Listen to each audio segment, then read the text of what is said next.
फिर खुश आमदीद। आज मैं आपके साथ दोबारा इस बात पर बात करना चाहता हूं कि आप कैसे मसीह के ईमान में तरक्की कर सकते हैं। अगर आप बिल्कुल नए ईमानदार हैं या अगर आप काफी अरसे से मसीह में हैं, आज बहुत अहम है, क्योंकि जो सच्चाई मैं आज आपके साथ बांटने वाला हूं हकीकत में मेरी तरफ से नहीं आई।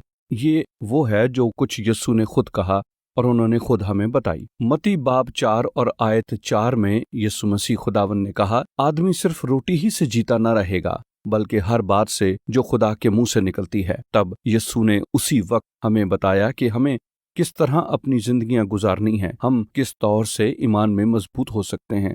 उसने कहा, तुम सिर्फ रोटी ही से जीते ना रहोगे। सिर्फ जिस्मानी रोटी से ही नहीं, रूहानी रोटी की भी हमें बहुत जरूरत है, और वो रूहानी रोटी है खुदा का कलाम। ये किताब मुकद्दस बाइबल है, रूहानी ग़िज़ा, और इसलिए आपको हर रोज इसमें सीखना या खाना है। अगर आप हर रोज नहीं खाते तो आप कमजोर हो जाते हैं, आप बेहोश हो जाते हैं। लेकिन आप देखते हैं कि ये ग़िज़ायत बख्श खुराक है, ये वो रोटी है जो आपको ताकत बख्शती है। आपको हर एक दिन तवानाई की जरूरत है, हम सबको इसकी जरूरत है। इससे कोई फर्क नहीं पड़ता कि आप कितने ज्यादा वक्त से मसीही हैं, आपको खुदा के कलाम को अपनी जिंदगियों में लेने की जरूरत है। अब आप ये कैसे करते हैं? खुद आप इन चीजों को सुन सकते हैं। मसलन जो आज हम कर रहे हैं, आप हमारे छोटे ग्रुपों में आकर खुदा के कलाम को सीखते हैं।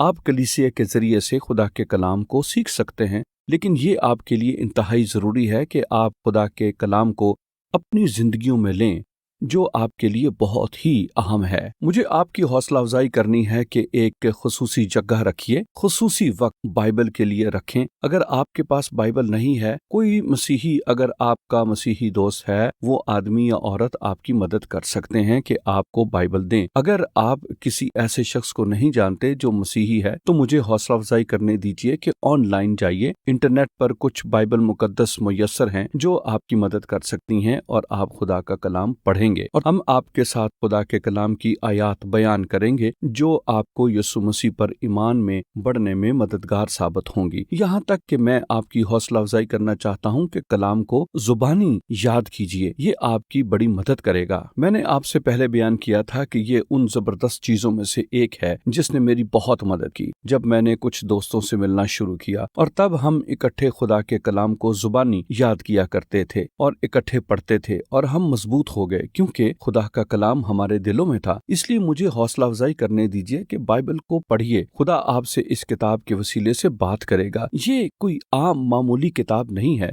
ये खुदा का कलाम है। आप इस कलाम के वसीले से खुदा से बातचीत कर सकते हैं। इसे जरूर पढ़िए।